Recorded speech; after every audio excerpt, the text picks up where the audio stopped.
O presidente do Banco Central demonstra otimismo por uma inflação que persiste. Em ano de eleição, o governo federal faz apostas seguidas para tentar frear o principal motor da alta dos preços, o aumento nos combustíveis. Enquanto isso, o custo maior dos produtos no país continua a afetar principalmente o poder de compra dos mais pobres. Eu sou Antônio Mami e esse aqui é o Durma Com Essa, o podcast de notícias do Nexo.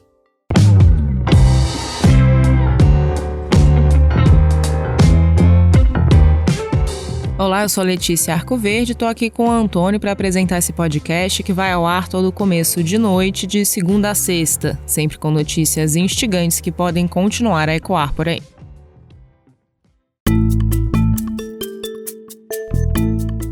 Segunda-feira, 27 de junho de 2022. Dia em que o presidente do Banco Central, Roberto Campos Neto, afirmou que o pior momento da inflação no Brasil já passou. É que a gente ainda tem no Brasil um componente de aceleração de inflação. Os últimos 2 números foram, acho que pela primeira vez, dentro da expectativa. A gente acha que o pior do momento da inflação no Brasil já passou. A gente tem algumas medidas que estão sendo desenhadas pelo governo que a gente precisa entender qual vai ser o efeito dessas medidas no processo inflacionário e ainda não está claro. Mas é importante dizer que... Você ouve aí o Roberto Campos Neto num evento em Portugal. Ele comentava o cenário econômico no Brasil quando fez essa afirmação. A inflação no país bateu 11,73% no acumulado de 12 meses até maio. Foi o 9º mês seguido em que a alta acumulada ficou acima dos 2 dígitos no país. O Banco Central projeta que o país encerre 2022 com uma inflação de 8,8%. Bem acima da meta de 3,5% estipulada pelo órgão para esse ano, e bem acima também do teto da meta, que está em 5%. Com o número se confirmando, vai ser o 2º ano seguido que o Brasil vai terminar com uma inflação acima da meta determinada pelo Banco Central. O principal catalisador da inflação no Brasil nesse momento é o preço dos combustíveis. A Petrobras atrela o valor dos combustíveis ao barril do petróleo no mercado internacional. Se o preço do petróleo sobe, gasolina, diesel, gás de cozinha também sobem. O petróleo é negociado em dólar e quando o real está desvalorizado, isso também puxa os preços para cima. Esse processo de alta está acontecendo desde meados de 2020, quando o barril do petróleo começou a subir por causa da recuperação da economia global após o tombo inicial da pandemia. O preço continuou em alta ao longo de 2021, acompanhando a retomada econômica. Então, em 2022, ele disparou, com a invasão da Ucrânia pela Rússia. A fórmula que o governo do presidente Jair Bolsonaro usou até agora para lidar com o problema se divide em 2 frentes. Uma delas é mexer no comando da Petrobras. Nessa segunda-feira, o Conselho de Administração da empresa aceitou a indicação de Caio Paz de Andrade como novo presidente. É o 4º nome à frente da petroleira na gestão Bolsonaro. A outra aposta do governo para combater a alta de combustíveis tem sido no campo tributário. De um lado, Bolsonaro zerou os tributos federais sobre diesel e gás de cozinha e promete fazer o mesmo para a gasolina e para o etanol. O presidente também sancionou 2 leis que tiveram como alvo o ICMS, principal imposto estadual. Com isso, a forma de calcular o tributo mudou e passou a vigorar um teto estipulando uma alíquota máxima sobre os combustíveis. O Bolsonaro tinha decidido dobrar a aposta nessa alternativa do ICMS. No começo de junho, ele anunciou que ia ressarcir os estados que zerassem o imposto sobre combustíveis. Ele não especificou de onde viria o dinheiro e também não deixou claro qual seria o custo desse pacote, que valeria só em 2022, ano em que o presidente tenta a reeleição.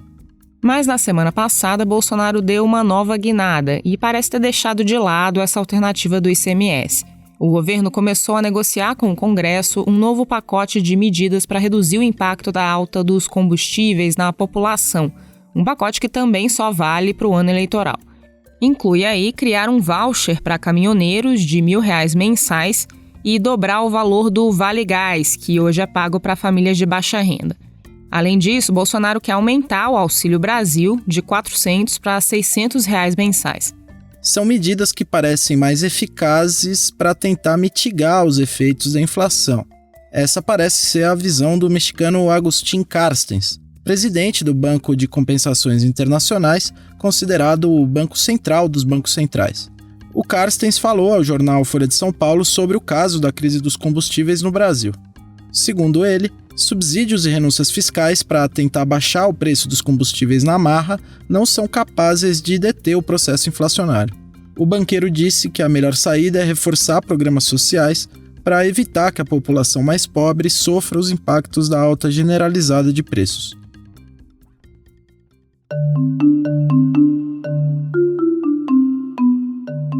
A inflação passa por um momento crítico no Brasil em 2022. O cenário não é de hiperinflação como nos anos 80 e 90, mas ainda assim inspira muita preocupação e tem quebrado uma série de marcas do período pós-Plano Real, o programa econômico que domou a inflação descontrolada em 1994. A inflação alta de 2022 não é uma exclusividade do Brasil. Outros países também têm apresentado registros preocupantes, como os Estados Unidos, que têm o pior cenário em 40 anos. Isso tem acontecido em grande parte por causa das quebras das cadeias de produção causadas pela pandemia de Covid e pela guerra na Ucrânia. No caso do Brasil, isso é especialmente preocupante. A inflação acontece num momento em que a população está ganhando pouco. A renda média dos brasileiros começou 2022 nos níveis mais baixos em 10 anos. A recuperação do mercado de trabalho depois do choque da pandemia aconteceu principalmente por meio de vagas que pagam menos ao trabalhador. O salário mínimo, por sua vez, não sofreu reajuste real nos últimos 2 anos. A renda já baixa dos brasileiros acaba sendo pressionada pela inflação, que corrói o poder de compra de produtos essenciais. A alta acumulada de 12 meses registrada em maio para alimentos e bebidas foi de 13,51%, mais alta que a inflação geral. Alguns itens da cesta básica, como óleo de soja e feijão, têm alta na casa de 20%.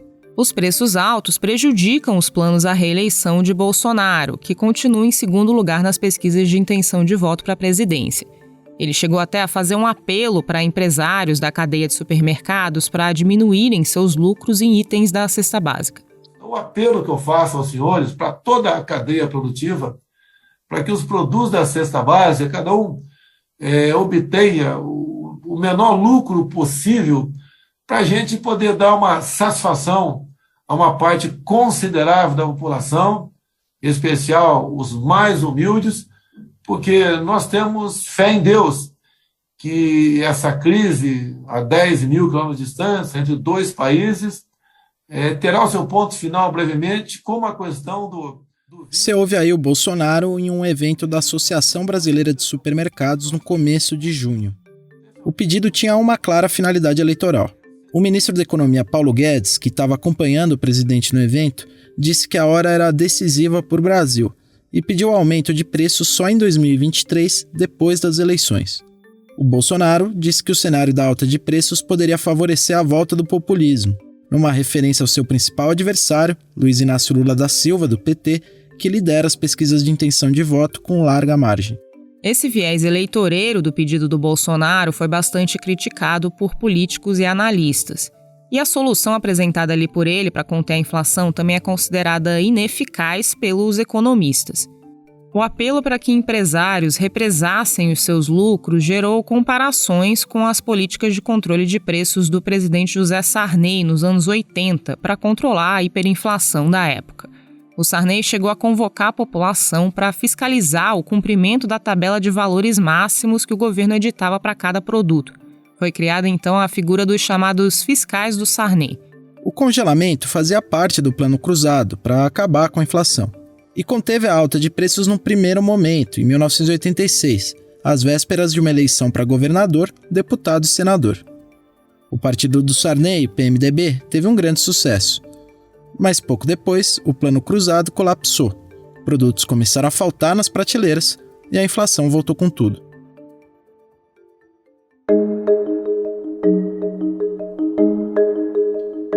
O principal instrumento da política monetária do Banco Central é a Selic, a taxa básica de juros. É por meio dela que a autoridade tenta regular a inflação. Desde 1999, o Brasil adota um regime de metas de inflação. O Banco Central estipula metas para a variação de preços em um ano, com uma margem para mais e outra para menos. Ele age para manter a inflação dentro desse objetivo, usando a taxa de juros como instrumento.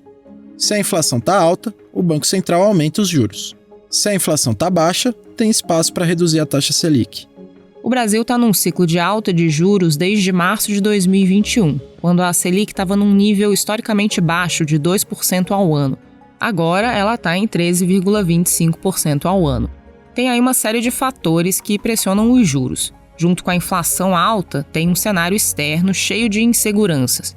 O aumento da Selic aqui também acompanha medidas de autoridades monetárias no resto do mundo, principalmente os Estados Unidos.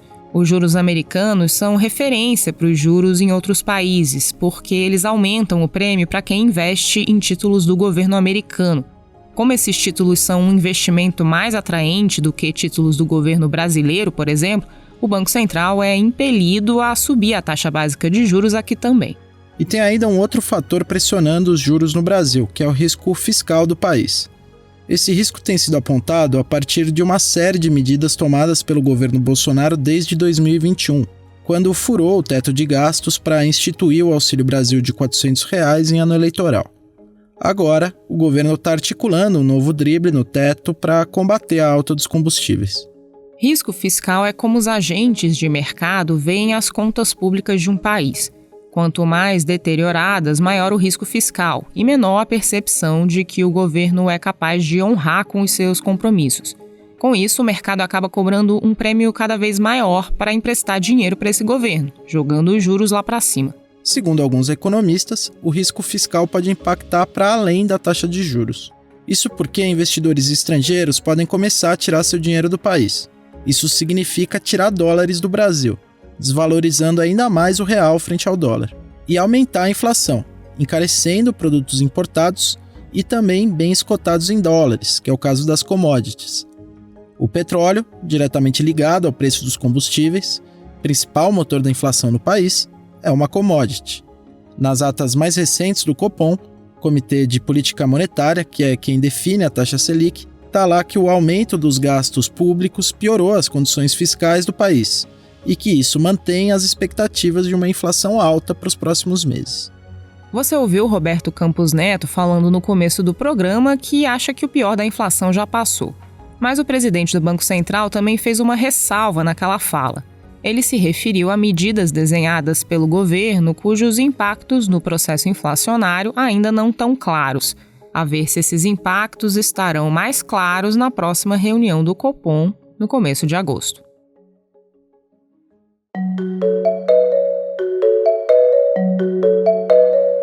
Os Estados Unidos e seus aliados anunciaram um pacote de investimentos em países em desenvolvimento para competir com a influência da China.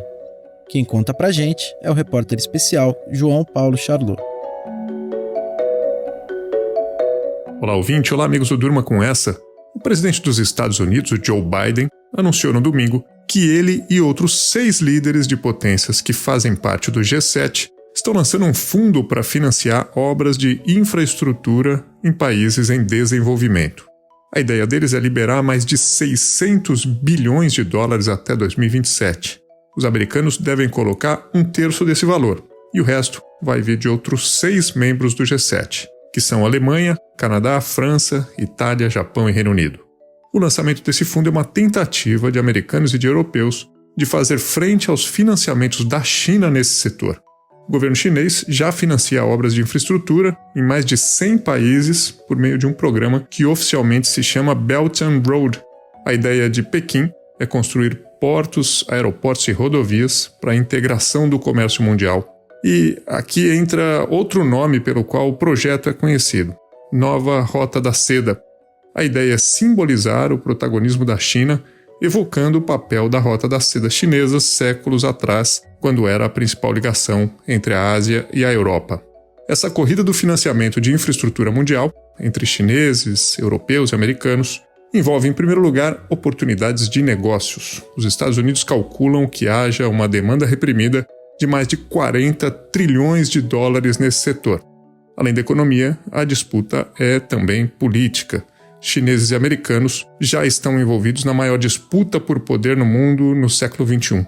Pequim e Washington devem moldar grande parte das relações internacionais ao longo dos próximos anos. Nesse sentido, investir nos países em desenvolvimento é uma forma de costurar alianças, exercer poder e se tornar credor de uma boa porção do globo. Afinal, esse dinheiro não está sendo oferecido de graça.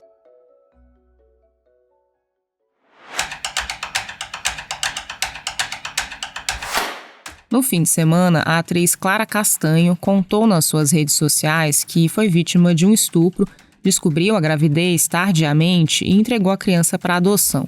As revelações foram feitas porque a atriz disse que não podia, abre aspas, silenciar ao ver pessoas conspirando e criando versões sobre uma violência repulsiva e um trauma que sofri, fecha aspas.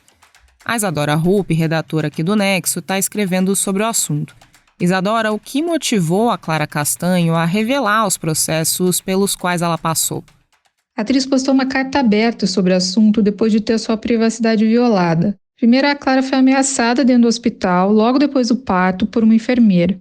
A profissional de saúde ensinou que poderia vazar a história para a imprensa. Depois, o youtuber Antônia Fontinelli expôs o caso em seu canal, sem citar o nome da atriz, dizendo ter sido informada por um colunista social. Então, a Clara divulgou a carta, contando que foi estuprada e que seguiu todos os trâmites necessários para o processo de adoção, que é acompanhado pelo Poder Judiciário e realizado após uma análise de uma equipe técnica multidisciplinar, com o sigilo garantido por lei. Pouco depois, o colunista Léo Dias, do site Metrópolis, publicou uma matéria dando detalhes sobre o parto, com prints do prontuário médico, expondo a Clara e a criança. Com a repercussão negativa, o site retirou a matéria do ar, o Metrópolis e o colunista se retrataram. A Fontinelli ainda chamou o processo de adoção de abandono de incapaz, disseminando mais desinformação sobre o tema, para depois pedir desculpas. Mas a Clara, que queria manter a situação dolorosa no âmbito privado, foi obrigada a lidar novamente com o tema. Isso aconteceu numa semana de bastante discussão sobre retrocessos envolvendo direitos reprodutivos. Que contexto foi esse, Isadora? Como tem sido a repercussão desses fatos?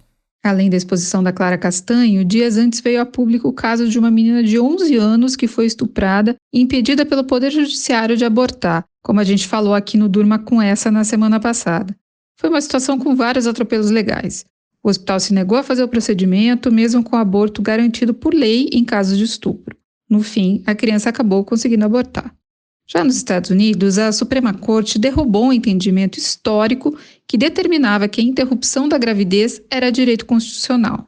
A decisão é considerada um retrocesso nos direitos civis e abre precedentes para estados americanos proibirem o aborto. No Brasil, a desinformação sobre aborto e adoção acabam contaminando o debate, mesmo no cenário onde a lei é clara. A discussão ainda é muito influenciada por convicções morais, incluindo o repúdio de grupos conservadores ao ensino de educação sexual para crianças e adolescentes, por exemplo. A diretora de conteúdo do Instituto Patrícia Galvão, Marisa Sanematsu, com quem eu conversei, disse que esse fenômeno é decorrente do desinteresse do Estado em informar a população de maneira correta sobre os seus direitos. Isso, somado à falta de um olhar humanizado para o problema, numa sociedade marcada pelo machismo, onde a mulher é vista como culpada quando deveria ser tratada como vítima. Valeu, Isadora. O texto dela você lê em nexojornal.com.br.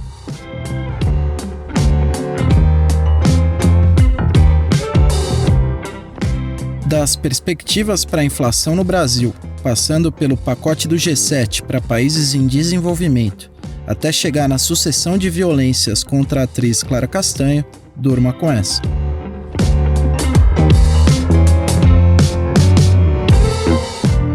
Com roteiro de Antônio Mami, produção de Letícia Arcoverde, colaboração de Marcelo Rubissec, participações de João Paulo Charlot e Isadora Rupp e edição de áudio de Roberto Soares, termina aqui mais um Durma com Essa. Até amanhã.